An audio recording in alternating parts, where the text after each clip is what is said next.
Oke, lanjut dulu kulinerannya. Siapa sangka ternyata banyak kuliner legendaris yang tersembunyi nih di ganggang ibu kota Good People. Salah satunya di Jatinegara, Jakarta Timur. Mulai dari makan sate sambil keroncongan sampai menyantap nikmatnya pindang bandeng di tengah pasar.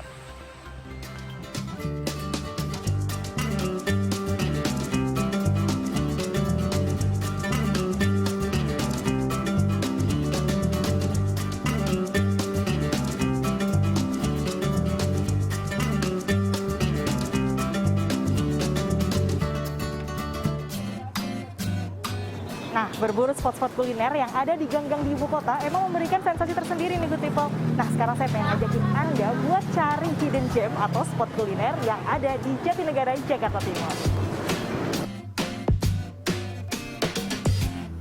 Sejenak menepi dari hingar-bingar kehidupan urban dan tingginya gedung-gedung khas perkotaan.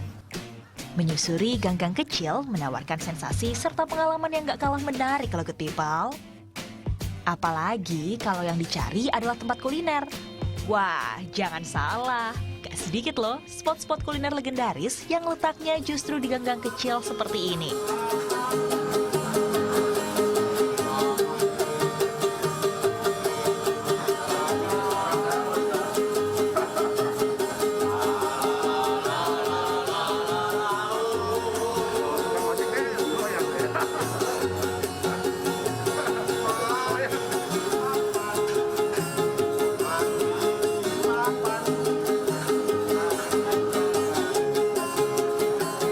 Alunan musik keroncong seketika mencuri perhatian saya.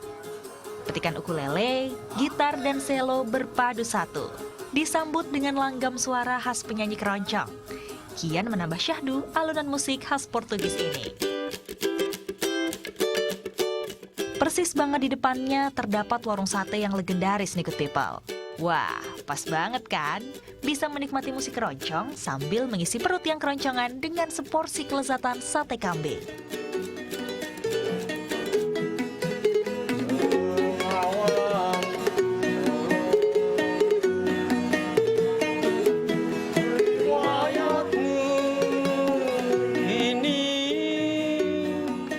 Oh iya, selain rasanya yang juara, senandung lagu keroncong yang tiap hari tersaji menjadi penamaan warung ini, yakni Sate Keroncong.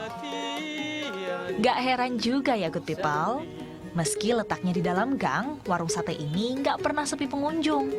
Setidaknya 45 kg daging kambing digunakan setiap harinya, untuk kemudian diolah menjadi beberapa menu seperti tongseng, gulai, dan sate. Kalau dihitung-hitung, jumlah sate yang habis perharinya bisa mencapai 1000 tusuk loh Good People. Fantastis kan?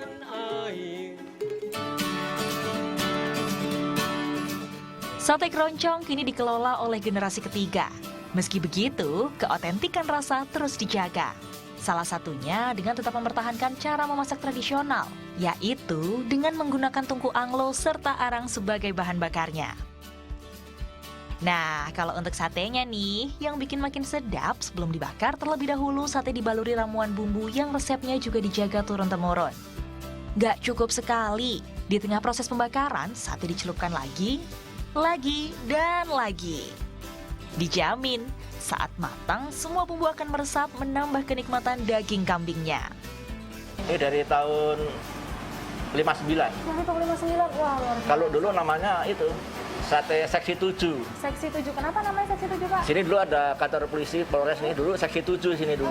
Oh, berarti dari dulu emang tempatnya di sini? Iya. Nggak pindah-pindah sama Nggak, sekali ya? nggak. Nah, berarti Pak, ada nggak sih yang spesial dari cara mengolah sate ini? Masih tradisional. Oh, masih tradisional. Iya, itu sih ya karena pesan dari orang tua dulu jangan dirubah-rubah. Apa adanya begitu gitu. Jadi rasanya juga Iya, masih sama iya, ya Pak jadi ya? nggak berubah, rasa juga nggak berubah.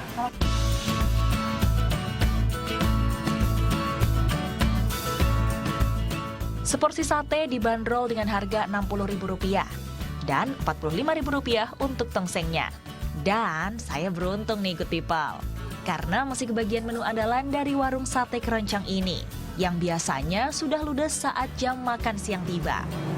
Good People, salah satu hidden gem yang ada di Jatinegara ini. Kapan lagi bisa makan sate dan juga tongseng ditemenin sama alunan musik keroncong yang menyejukkan hati. sampai hampir lupa, lokasi warung ini ada di Gang Lele, Balimester, Jatinegara, Jakarta Timur. Menemukan lokasi tepatnya tidak susah kok Good People. Cukup pasang telinga saja.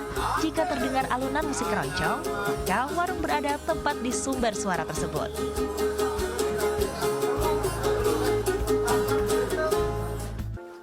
Masih di seputaran Jatinegara, tepatnya di Gang Banten, Jatinegara, Jakarta Timur.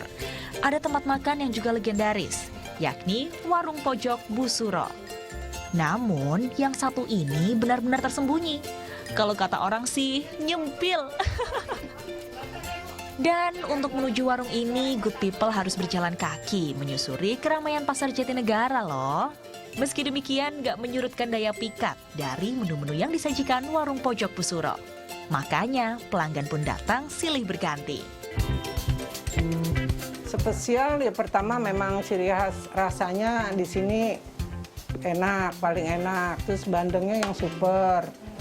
Kalau paling minimal tuh 1 kilo lebih lah. Oh gitu. Berarti Bu Yayah ini adalah generasi kedua. generasi kedua. Sebelumnya Sebelumnya ibunya. ibu saya sendiri. Oke. Nah berarti generasi kedua rasanya tetap sama. Tetap cita rasanya? sama. Orang bilang sih sama, nggak berubah. Nggak berubah sama sekali. Itu yang Iya. bikin orang rame pada Iya, datangnya. masih Bu. seperti dulu katanya. Betul. Pindang bandeng jadi sajian andalan. Potongan ikan bandeng disajikan dengan guyuran kuah pedas, ditambah cabai merah yang melimpah ruah. Pengolahan ikan dengan cara dipresto membuat tekstur daging menjadi lembut, serta durinya pun melunak. Ditambah dengan bumbu dan rempah-rempah, membuat kuah pindang bandeng kian menggugah selera. Sebagai penerus generasi kedua, Bu Yayah setia mengikuti resep peninggalan mendiang sang ibu. Inilah yang menjaga keotentikan rasa pindang bandeng di warung pojok ini, meski sudah 40 tahun berdiri.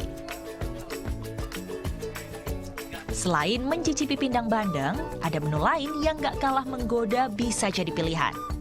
Seperti ayam kampung goreng, empal daging, serta beberapa menu lainnya. Dengan ukuran warung yang terbilang mungil, luasnya hanya 3 x 7 meter persegi. Namun kehangatan dan keakraban antara pemilik serta pembeli di sini kental terasa.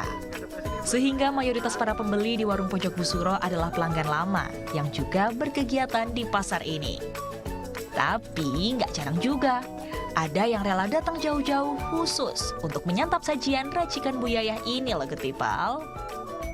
Rasa itu nggak ada yang ini, saya nyari bandeng yang kayak gini nggak ada gitu. Kebanyakan ada sih, ada di sekitar sini ya, cuman rasanya kadang-kadang gimana gitu, beda gitu lah. Pokoknya ini pas buat lidah saya. Harga seporsi kelezatan di warung pojok Bu Suro dibanderol antara 15 hingga 40 ribu rupiah, tergantung dari lauk yang dipilih. Sedangkan khusus untuk pindang bandengnya cukup dengan 35 ribu rupiah. Oh iya Good People, warung pojok Bu Suro buka setiap hari, mulai pukul 7 pagi hingga 3 sore. Menjelajah tempat-tempat kuliner tersembunyi di ibu kota memang menawarkan pesona tersendiri. Ini baru Jakarta Timur loh Good People. Masih banyak tempat-tempat tersembunyi lain yang gak kalah legendaris buat ditelusuri. So, buat destinasi selanjutnya, kita kemana nih? Vika Ramadhani, Yusuf Reza melaporkan untuk NET.